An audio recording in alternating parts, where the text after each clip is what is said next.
Shalom, everybody. Everybody, shalom, shalom.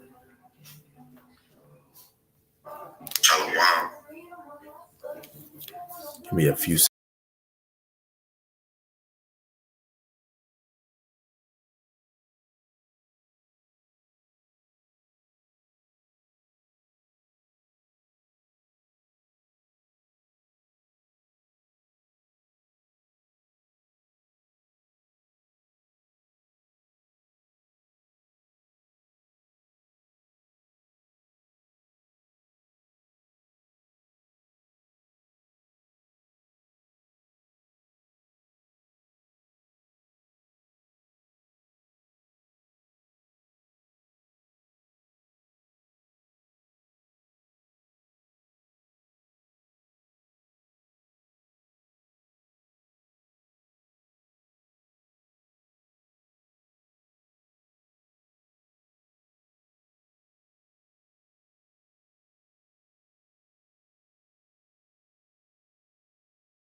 Shalom, shalom, Israel.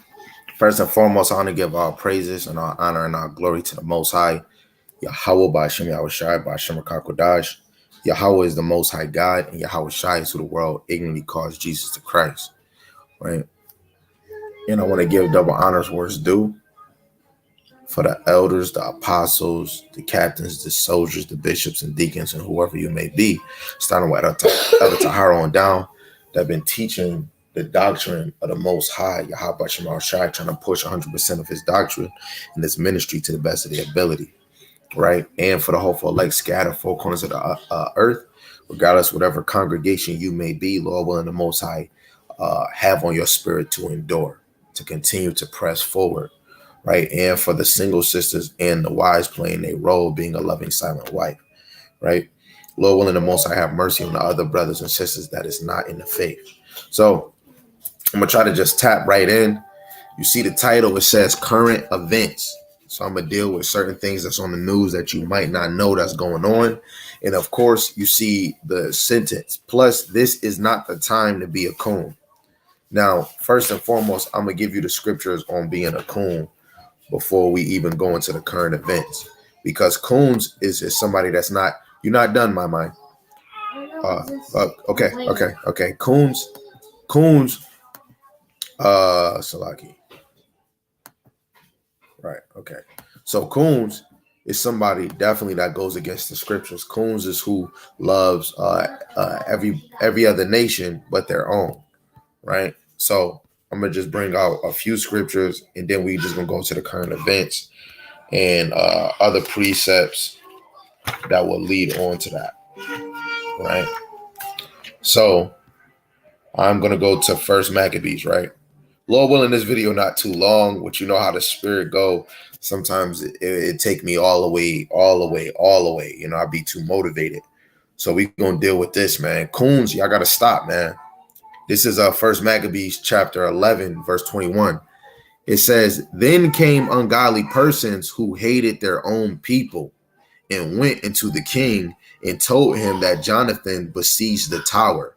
So it was Israelites going against men of the Lord, or just going against their own brothers and sisters that didn't want to bow down to King Ptolemy. When you read in the 18th verse, you know, whoever was ruling at this time, right? We didn't want to assert authority under him, right? And then you go to the first Maccabees, verse 11 to 15, and then you can see what I'm talking about. First Maccabees chapter 1, verse 11 and 15. It says, "In those days went there out of Israel wicked men who persuaded many, and who persuaded many were coons." It was coon ass niggas that love their oppressor. They love the white man. They love the other nations, right? Saying, let us go and make a covenant. Get your mom phone and press N and make a covenant with the heathen that are round about. Cut it off. It's my dad. Okay, go answer it. Use Salaki. Let us go and make a covenant with the heathen that are round about us, right? And a lot of us make a covenant. We make an agreement, right? We make a treaty with them. Hey, if you do this, such and such, right? And a lot of us doing that. You got celebrities making deals with these heathen. Hey, can you make me a billionaire? Oh, I'll do this. I'll touch a little booty if you want me to. we make covenants. We make treaties with these heathens. For since we departed from them, we have had such sorrow. We had pains. So this device pleased them well. Then certain of the people were so forward herein that they went to the king. They went to the king, who gave them license to do after the ordinance of the heathen, right? When you go to, I believe, where is it? You got one in Sirach where it says the Lord didn't give us license to sin. I'm gonna have to get that real quick. Salaki, y'all. Salaki, y'all. Bear with me, right? I'm gonna show you. I gotta open another tab.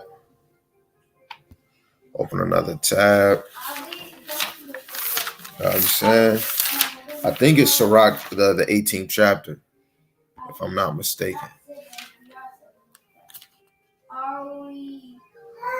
No, the 15th chapter. Right. Someone put it Sirach.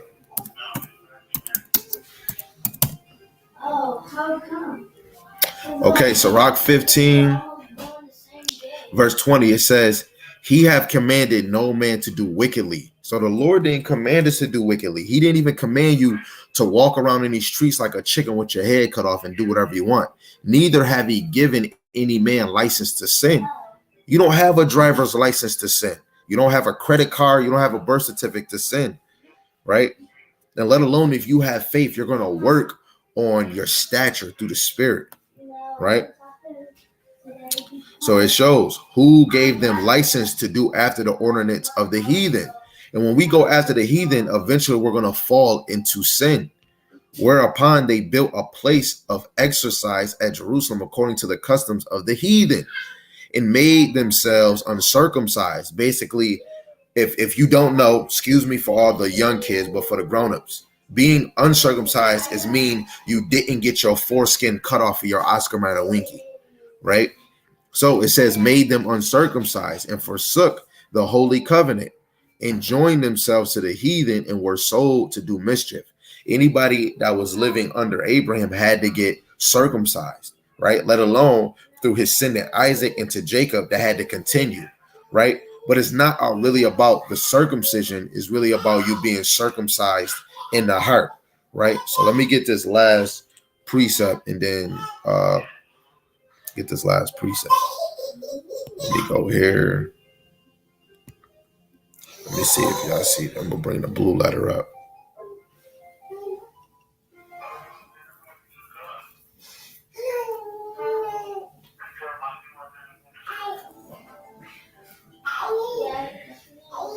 got the blue letter on the screen. I don't know if you guys can see it.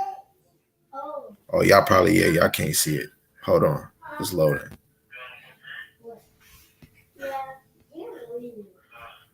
Let me see.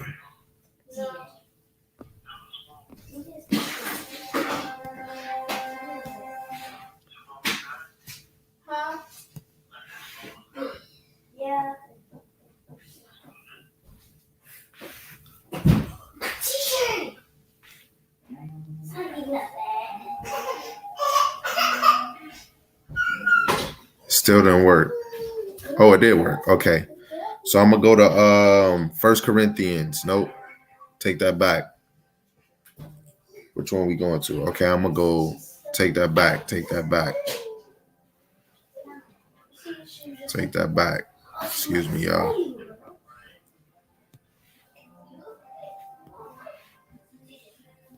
We're gonna go to 1 Corinthians and we're gonna look at this in a G and T, right? So it can smack us in the face, right? Let me get this 1 Corinthians, and then we're gonna get right into a video. 1 Corinthians chapter 7, verse 18 and 19. 18 and 19 is the main point I want y'all to see, right?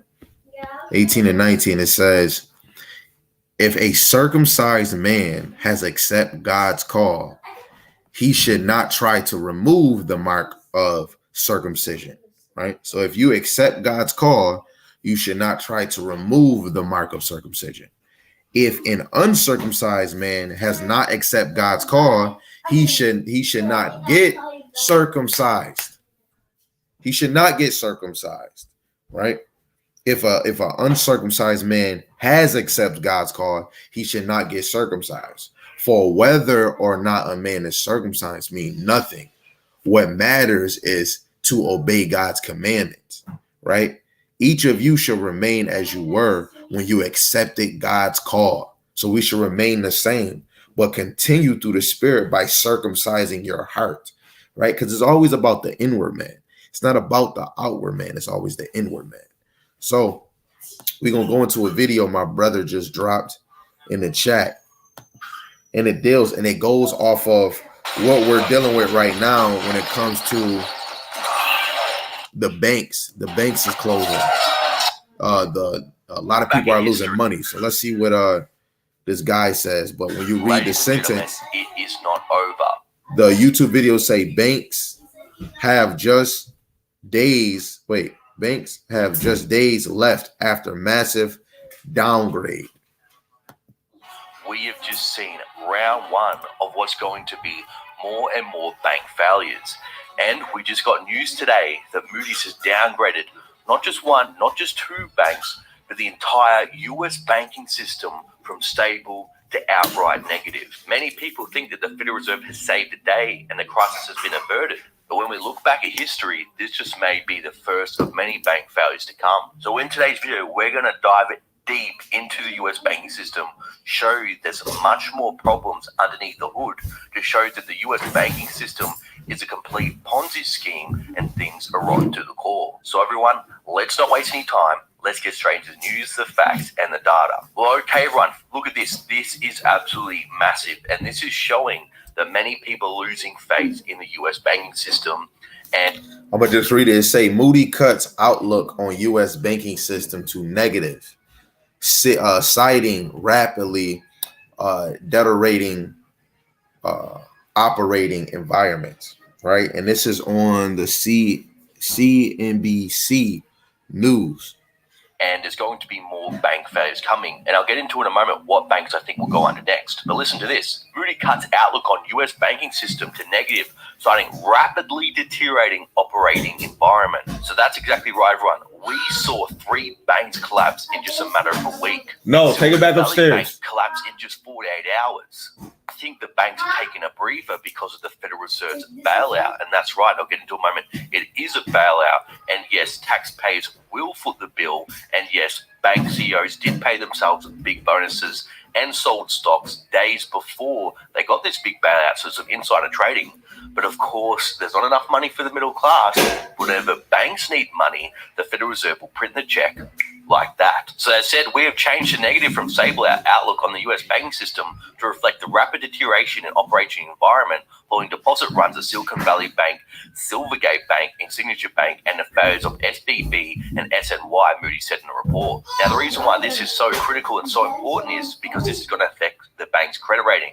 They're already in a liquidity crisis, and this is going to make it even harder for them to raise credit, and also it's going to make it much more expensive. But they're warning these few banks have collapsed is just the beginning, and there is going to be more bank failures. In its downgrade of the entire sector, the rating agency noted the extraordinary actions taken to shore up impacted banks, but it said other institutions with unrealized losses or unsecured depositors still could be at risk. They said banks with substantial unrealized security losses and with non-retail and unsecured US deposits may still be more sensitive to depositors, competition, or ultimate flight, with adverse effects on funding, liquidity, earnings, and capital, the report said. And I'm going to get into in a moment, everyone. The US banking system is sitting on massive amounts of unrealized losses. Moody's on Monday downgraded Signature Bank and said it would remove all ratings. It placed the following institutions under review for potential downgrade as well. So here's who we got to watch next, everyone.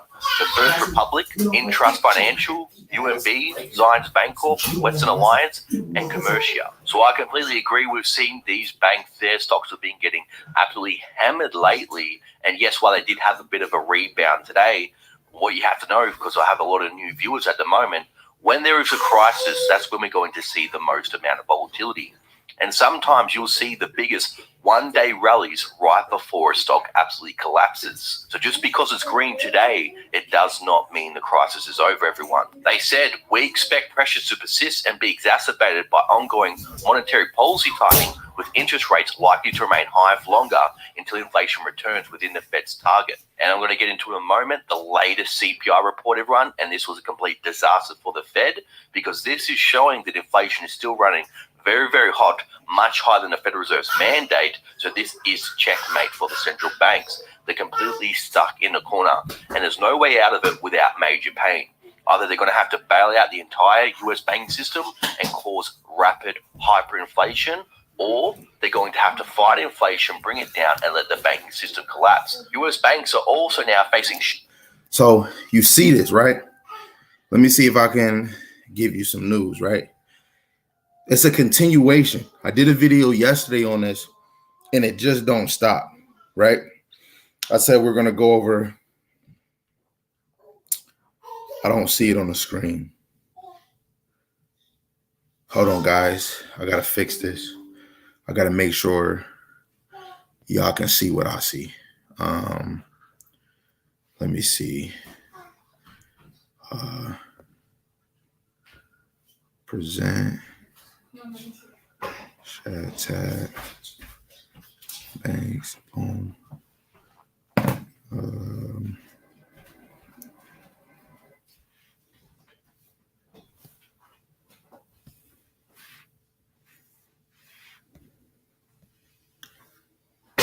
So let me know if y'all can see my screen. Okay, I see it. So you seen this guy over here speaking about the bank situation again, money problems again, right? So let's see, when we look at the end time news, you see Russian fighter jet collides with U.S. surveillance drone. This literally just happened yesterday, or yeah, this actually happened today, right? A Russian fighter jet was collided with the U.S. Reaper drone, causing it to crash into the Black Sea. That's crazy. I was just reading something in the scriptures in Zechariah, the 14th chapter. That is crazy. It says 2 Russian Su-27 warplanes intercepted the U.S. Air Force spy drone before one clipped the aircraft's propeller just after 7 a.m., bringing it down into international waters. So 7 a.m. it was brought down. I'm only showing that because it's more news. It's news out here, right? This is what we brought yesterday. The dominoes are falling. Silicon Valley Bank fallout spreading around the world from London to Singapore, right? And I just got another notification. Let's see. I got another notification from End Time News. Russian ambassador responds, U.S. drones have no business near Russia. Okay.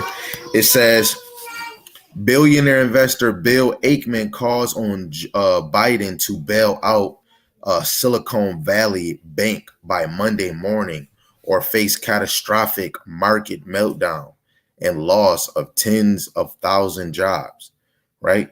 A lot of us is worried about smoking a blunt, partying club, BBLs, and this is going on, right? If you love your money so much, you niggas should be really thinking of another way to hold your money. I think we might have to go back to shoe boxes because the banks, you can't even trust the damn bank. Contagion spreads. Salaki.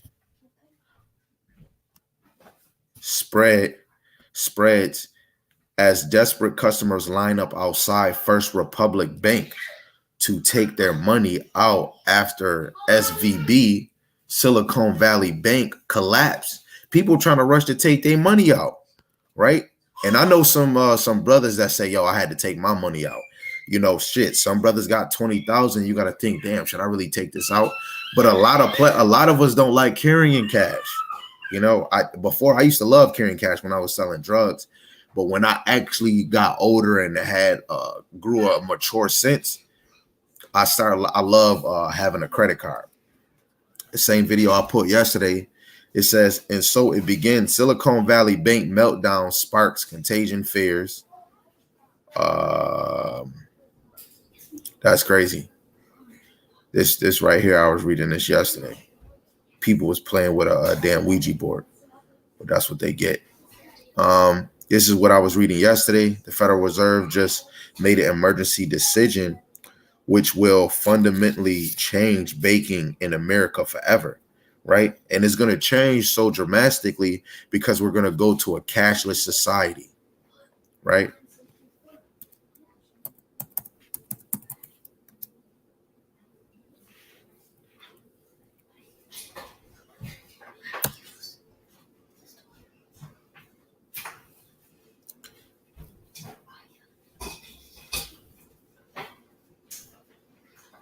That's right.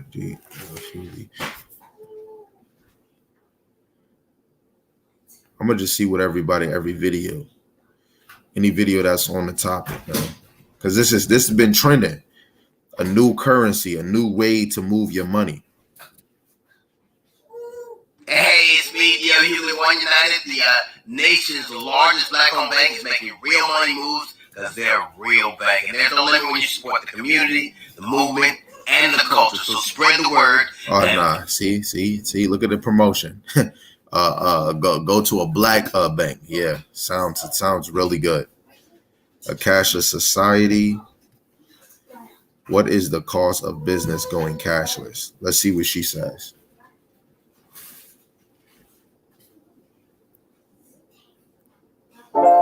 They over here trying to promote a black is one of my favorite times to write music.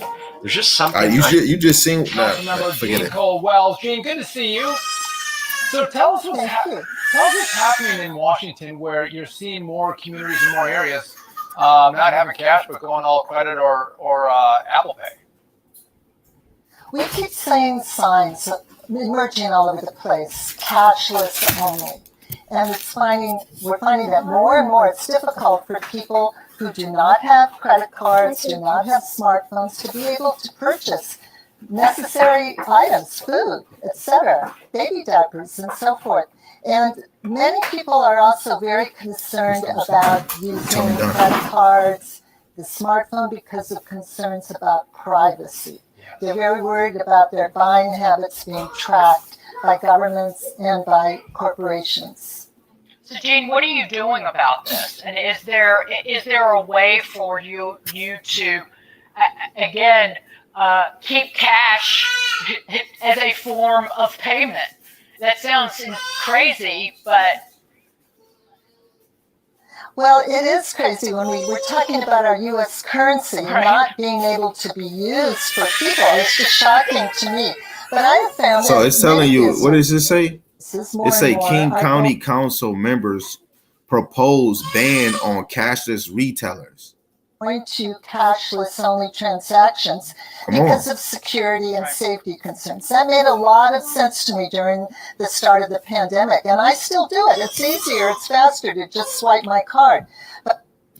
Come on. But a lot of people do not have access. They're unbanked or maybe underbanked, and they can't do it. So what happens, especially if they're in a food desert, and they're gonna trend this, man. You even got Elon Musk living in a cashless world will soon be reality. Here's what will happen.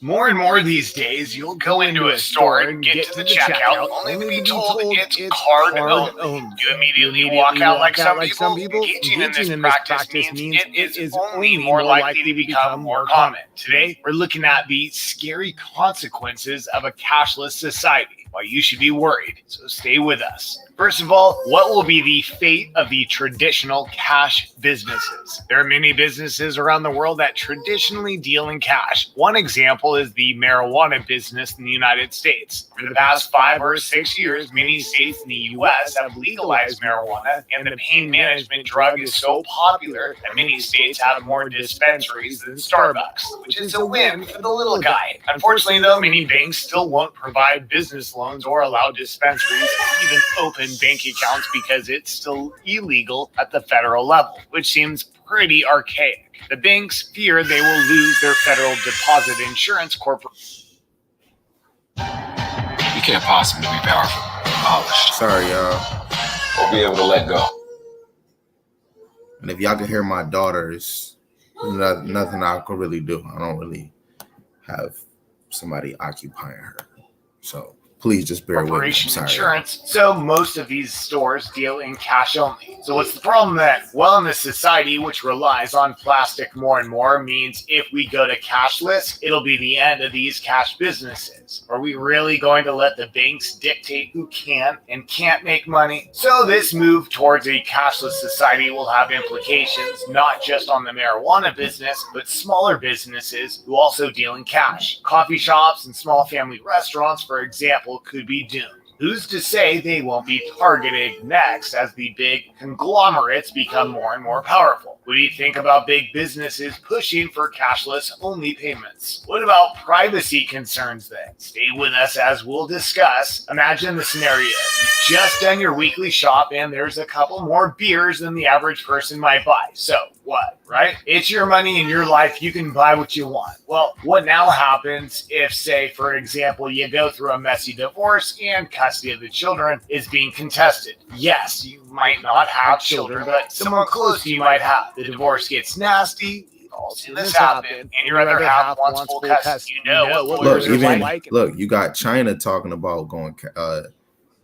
What China's nearly cashless society looks like. Pocket or purse might soon come to an end. By 2020, mobile wallets on our smartphones are expected to surpass the use of credit and debit cards in the U.S. That's already happened in China. Then Tracy is in Beijing to show us what a nearly cashless society actually looks like. Ben, good morning.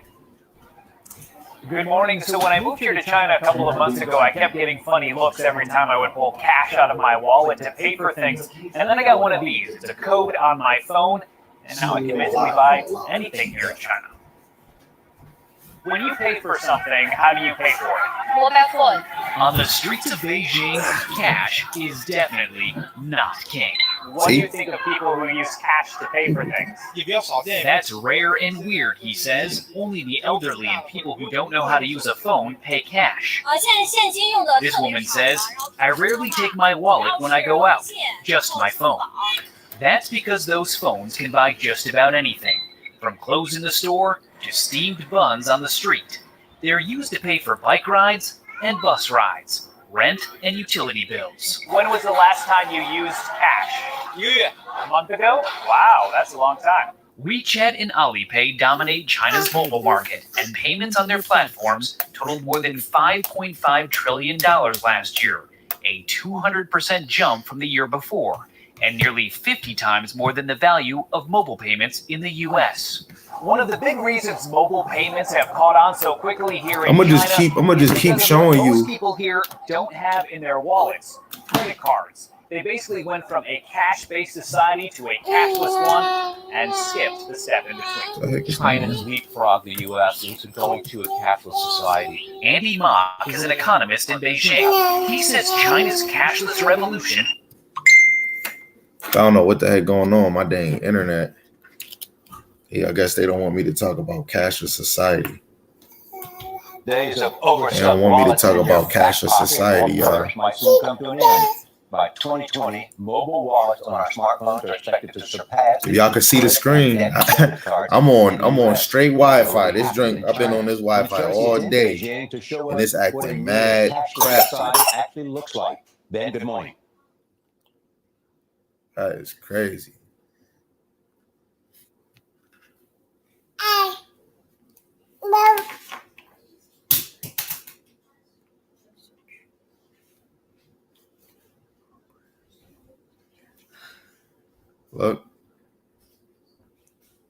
Look, no cash by 2023. This country is going cashless.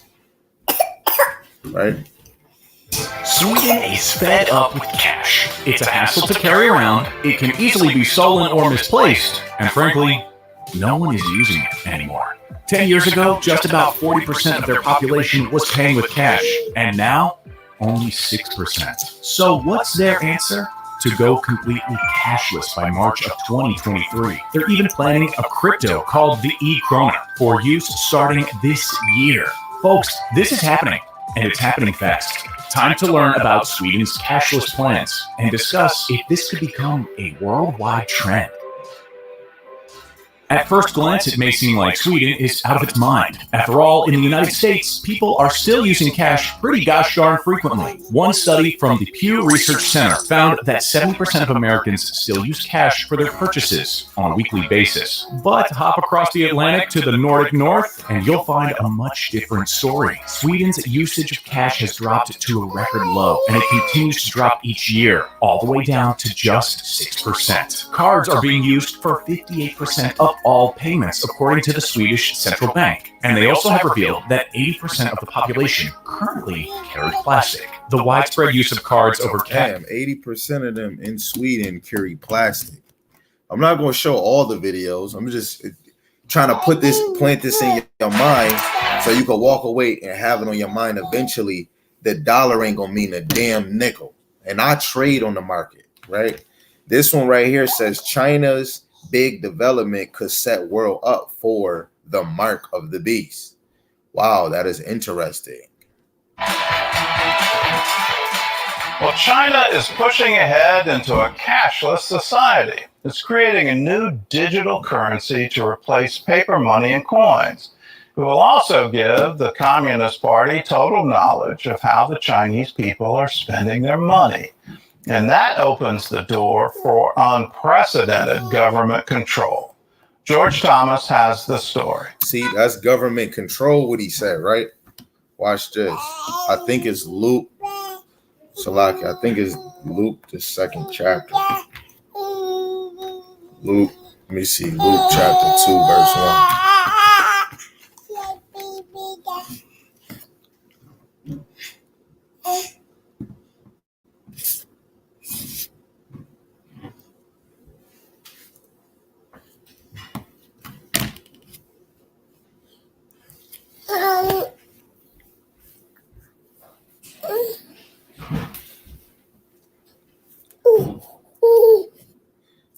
I think it is Luke chapter 2. Yes, it is. This is Luke chapter 2, verse 1. It says, and it came to pass in those days that there went out a decree from Caesar Augustus that all the world should be taxed. And this taxing was first made when Cyrenius was governor of Syria. And all went to be taxed, every one into his own city, right? And when you get this, when we go into this mark of the beast, when we talk about controlling people with a mark, people are going to be taxed. You're going to be controlled, right? Let's look at chapter 13. chapter 13, verse 16 to 17. And it says, and he causeth all, both small and great, rich and poor, free bond, to receive a mark in their right hand or in their forehead, right? And this talking about this cashless society is going to usher in a mark. It's not about to just pop off, but this is how America runs. America runs on promotion, right? They're just promoting it, right? And a lot of us brothers ain't getting it right now. Strong's G 5480. Harakba. Harakba. Straightforward. I'm gonna be honest. That mark right there is physical, right? And they used to brand slaves back then, right? It says a stamp, an imprinted mark of the mark stamped on the forehead or right hand as a badge of the followers of the Antichrist, right? They're going to be followers of the system of this world in America. But when they come to a new world order, it's going to be a system of their philosophy, right? Somebody get her off the stairs. The mark branded upon horses, thing carved, sculpture, graven work of idolatrous images, right? When you go down to the Strong's definition, it says a badge of servitude, right? This mark, a lot of brothers and sisters, is going to be a sign of servitude that you're with the philosophy that they bring into this place, man. This cashless society is more deeper than we think, right? Everything we see is going to usher in and create World War III. Let alone all nations don't like America. So how can we have one complete one world government? Everybody has to be in cahoots. Everybody has to be in sync. But everybody has a different point of view, right? The Lord is going to come and he's going to bring war on this place, right? When you go to Zechariah 14, I really want to go to Ezekiel, right? Because it's really about Israel. Israel is divided, right? You know what? Let me actually get that. Israel is divided. We can go to Ezekiel 37, verse 22. It reads, I will make them one nation in the land upon the mountains of Israel, and one king shall be king to them all, which would be Hamashiach Yahushai. And they shall be no more two nations. Look, we don't have a king. But if you want to be technical, the damn test tube monkey white man and woman is our king right now. They are our ruler. Whoever becomes president, he's a pawn. But whoever is running the world, running behind, that is your king. And they shall be no more two nations, neither shall they be divided into two kingdoms anymore at all. Israel, southern and northern kingdom, that's divided. So when Hamashiach Yahushai comes, the Lord is going to bring us one. We're going to be one, right? But we need the Lord to come with that Joel 3 spirit, man. Joel 3 and 2.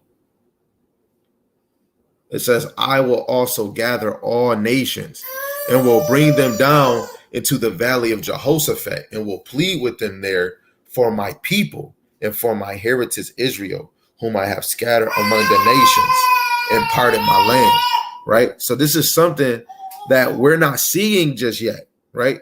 And this is why we need the dollar to come. But before all of these things happen, of course, you need famine of the word, because a lot of men and women don't care about the word, right? And a lot of these things are going to usher in the famine of the word. Actually, I have to get that. Hold on, Uzziah. Let me get this for him real quick. Yeah. Let me get this for him. So Amos chapter 8, I think it's 8 and 11. It reads, it says, behold, the days come, says Yahweh God, that I will send a famine in the land, not a famine of bread, nor a thirst for water, but of hearing the words of Yahweh, right?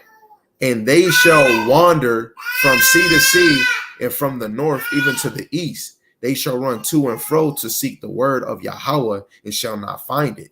Men and women are going to be searching for this word and ain't going to find it. This is why the time now to search for the word, because the word is right in front of you. It's just a lot of us don't want to hear the word. You know what I'm saying? A lot of us don't really care, right? So, Lord willing, I'm going to do another video on my other YouTube page. Lord willing, the sound, the background won't be too loud. But I wasn't trying to do too much on this one. You see the current events, but Lord willing, the next one is just going to be all scriptures. But Lord willing, this was edifying, right? Until next time, Israel. See, I got to go do what I got to go do. Shalom, Israel.